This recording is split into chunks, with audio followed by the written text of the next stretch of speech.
Yo. What's up, everybody? Rage Cage 20 here. Back. Finishing off the bonuses of Epica's Designer Universe album. Today we have Incentive, and I found a few things out. Now, I don't know if this is correct or not. I would hope this would be correct for the other person's sake. But I just uploaded White Waters today.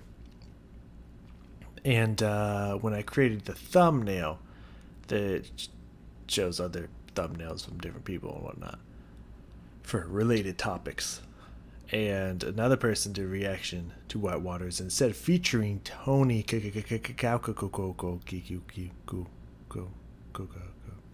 person, and I was like, did I actually get that right? Holy shit, because no one's mentioned it yet. But I saw that, and I was just like, I mean, Tony has an insanely distinct voice, so I had like a good 50-50 shot. But I think I might have got that right. Honestly, did not know that beforehand. That makes me really happy. But also on this one, Incentive, like, I don't know why whenever you click on the description and whatnot, like it says right here, provided to YouTube by Nuclear Blast. Then it says Incentive, Epica, Mark, Isaac. It says the last name, so I'm just skipping that. Sasha, Mark, Isaac, Amanda. Why, first off, why Mark and Isaac are labeled twice, do not know. Also, why it seems Simone is never labeled in those is weird to me. But this one says Amanda on it. I don't know if she had some work in the production or whatnot, or if she's in this one as well as the duet.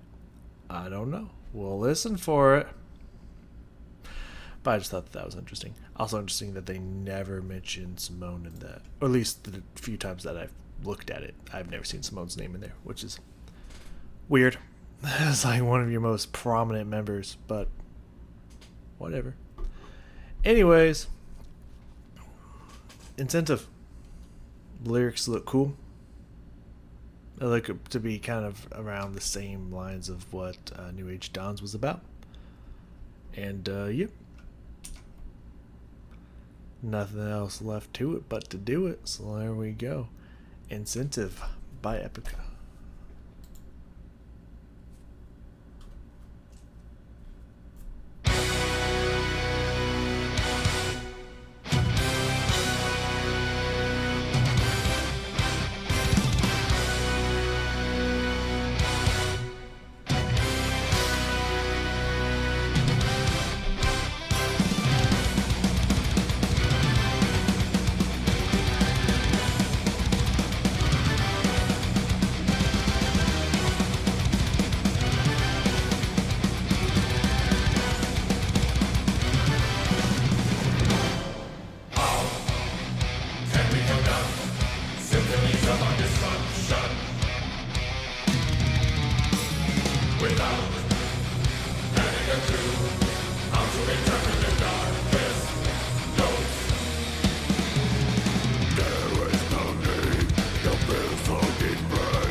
So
All right.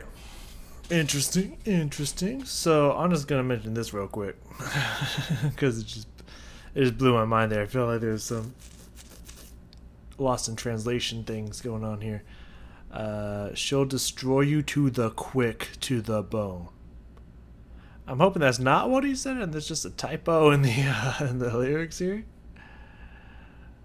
Like maybe she'll destroy you really quick to the bones or something like that. Anyways, that I was just like, wait, excuse me. That's funny. Interesting, interesting. Kind of seems like just a little fun bonus track, just having Mark singing on this bad boy, getting the choir back in, for parts here and there. Some pretty cool lyrics, great guitar riffs, nice little string sections in there from time to time. I think they're doing the same things that the choirs do. It's cool stuff. Very cool stuff here.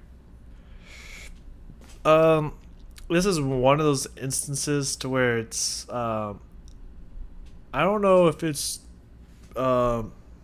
just different sections of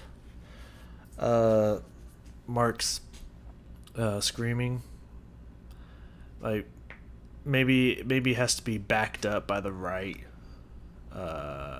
backing track, the right instrumental mix, or is just different tones to which he screams at, and some sound more appealing in certain situations than the other to me. Then there was just like, okay, it was not my favorite versions of Mark's vocal fry singing, but like it wasn't bad, It's just this some vocal fry sections he has that's just like, it's just not necessarily the tone that does it for me, but not bad at all. Just kind of a fun little Mark song here. Yeah. Just got a few things to add in here. I didn't hear no female voices, unless Amanda is in the choir. I'm assuming she just does some kind of production work or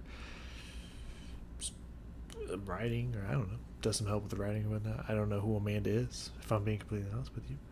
I assume I'll hear her voice in the next song, but besides that, I do not know who this Amanda Somerville is, but fascinating.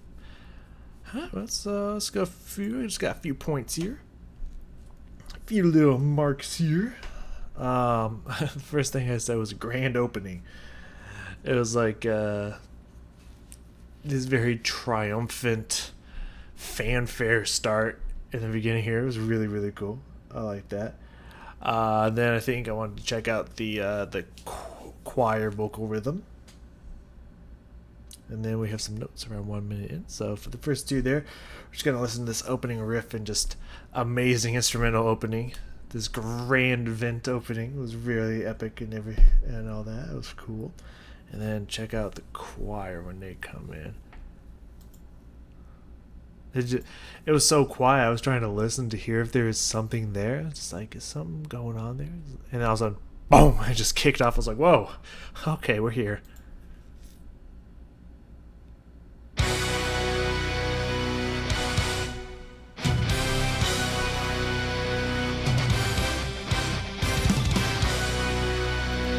So I think it's the heavy downbeats mixed with the very loud, just blasting held sustain notes that just make it sound so like triumphant and just like, we're here, dun dun dun dun dun. It's just something about it is just so like so powerful, and there's a very cool sound to it. And I like when the guitars get mixed in there as well. They make it sound really cool. It's very like again, triumphant is the word that comes to mind, but it's just a very powerful opener. It's pretty cool.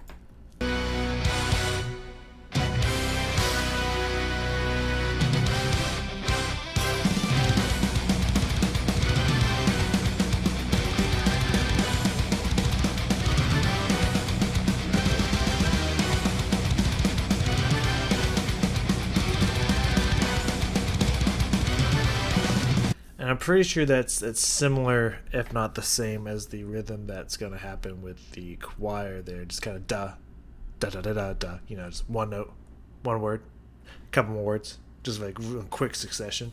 It's a very interesting, broken up rhythm. It creates this pretty cool effect. Yeah, it is the same da da da da da da. So it's a little bit different, but it's the same kind of da da da da da da da da da da da da. And it's really cool that the vocal line's repeating that rhythm. That's really cool. I like that. Symphonies of destruction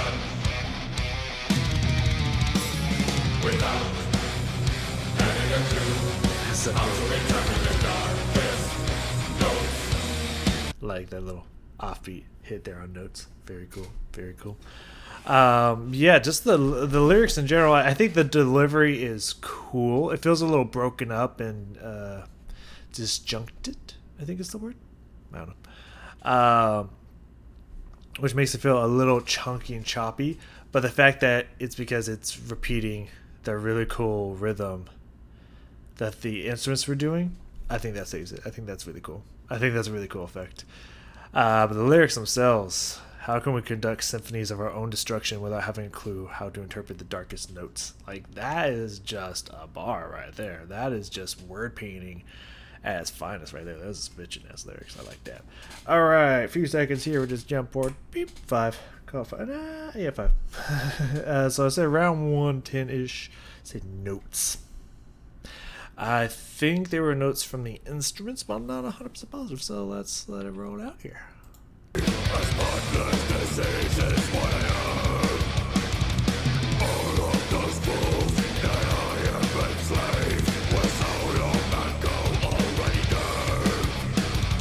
I mean, those are pretty cool bar. That's a pretty cool bar there. All those fools that I had enslaved were so long ago already damned. That's a pretty good bar there as well.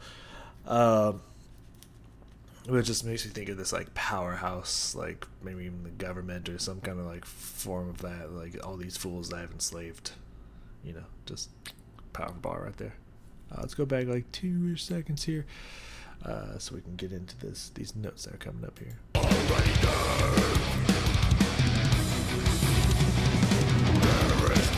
Yeah, it does it a little bit more.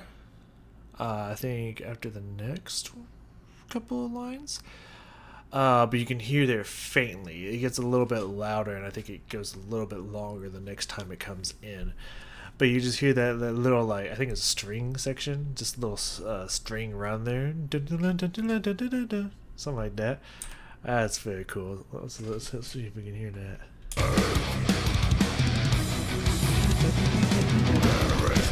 Yeah.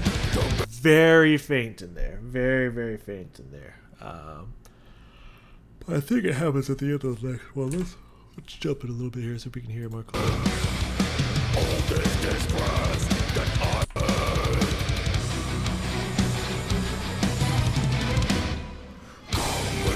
Yeah, it happens again, but it's a little bit louder. It's a longer run, and it gets louder and louder, crescendos as it goes. Yeah, it's a really cool string passage there. I like that.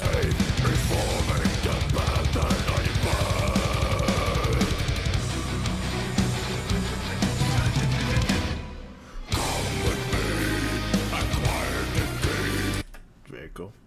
Very, very, very cool. 145. So we're just gonna keep rolling here. I said lyrics. Oh yeah. Just this whole section here. Like I think, just from a writing standpoint, throughout this album especially, it really seems whoever's doing the writing, which I think Mark does a lot of the composing. Or maybe he just handles the lyrical writing, and maybe one of the other ones does a little bit. I'm sure there's collaboration with a lot of the stuff, but it really seems like Mark and Simone do a lot of the kind of writing, at least from a interview I saw once many years ago, when they talked about their process of how they would record and stuff like that. So it seems like it's mostly a joint effort between them, but I'm sure there's a lot of collaboration with other members of the group and whatnot. I just don't know how deep and whatnot.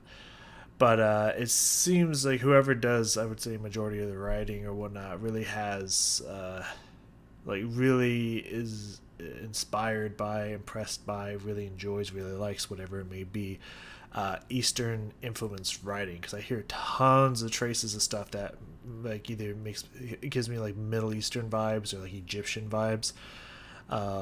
In the music, he definitely seems to be heavily Eastern influenced in a lot of his her their whatever writing, which is very fascinating. Anyways, so that kind of reminds me of right here. Just like, I don't know, this makes me think of some kind of like, I was getting like some Diablo 2 vibes in here as well, like when they're traveling to free Baal. Is it Baal? Belial? No, that's the second one. Baal. Yeah, Baal. And they're traveling through like the tombs and whatnot. It just makes me think of like an Egyptian tomb and like traversing this ancient Egyptian temple or something. Come with me, acquire the key to unlock forbidden doors. Come with me, be finally free. The incentive, your decree. Don't know why. Maybe it's just they acquire the key to unlock forbidden doors. Makes me think of that part. But just those lyrics in general, the last part there. Come with me, be finally free. The incentive, your decree. I just, first off, that rhyme scheme at the end there, pretty awesome. But yeah, just those bars, just I feel like they have a lot of weight to them. Like they're talking about some real shit, and I don't know exactly what they're intending it to refer to. If it's just like a massive society at large or something more specific than that. Either way, those are some bitchin' bars. So let's hear those play out real fast.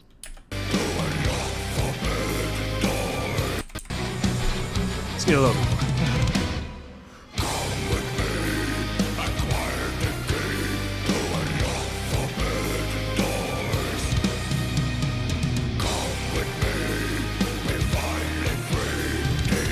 I like that dun dun dun dun dun dun, that on off on beat there is really cool.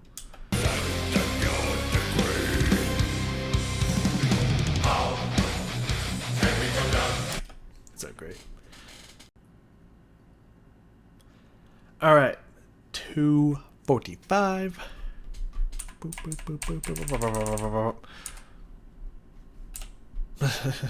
I could have slid it. I don't know why I didn't, but it happened. So the solo, I want to check out the guitar solo. Like, just traditionally throughout this album, they've just had really sick shredding guitar solos. I love their guitar solos. I don't know if there's anything in here particular that I'm looking for. I think the first few notes were like had some really bitchin' stuff in it, but just in general, just an awesome guitar solo that I wanted to listen to again. So here we go.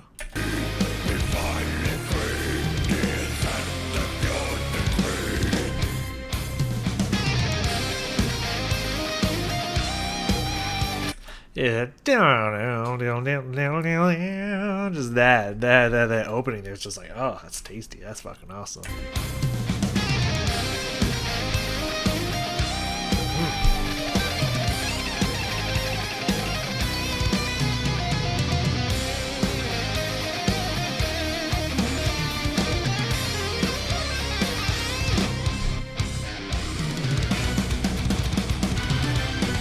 Yeah, just like the tone and the rhythm of it's really cool.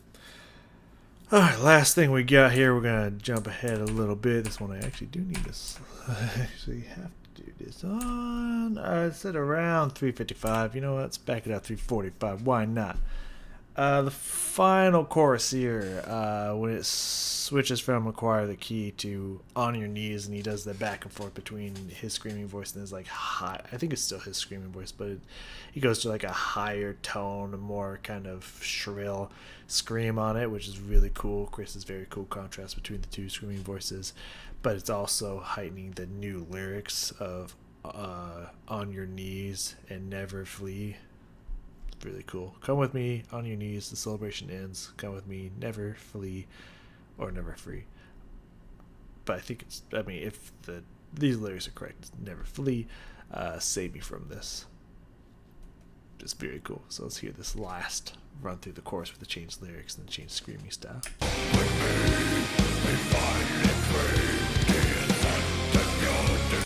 So it's usually be finally free, so never flee. That's great. That's a great flip on that too. I like that.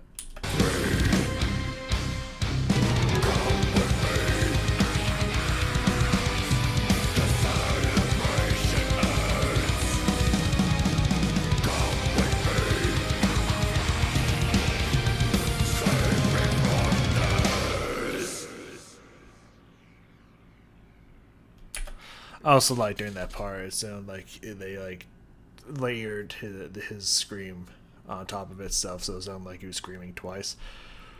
It created more fuller screams down there. That was pretty cool. Pretty cool. Yeah, no, that's a fun little bonus track there. I like that. That's cool. Very cool. Next we have the final one. I got a song in between it that I'm doing, but it's not actually part of this one. So it's not the next one I'm doing, but the next one for this one we're doing. It's the Unleashed duet version. Have no idea how this one's gonna switch up, but it actually has Amanda in it, I think. At least it says it does. So that should be really cool. All the lyrics look exactly the same, but I think it's just gonna be a duet version. What that means, if you don't know, like I don't know, I guess we'll just have to find out next time, won't we? So thank you all for joining me. I'll see y'all next time.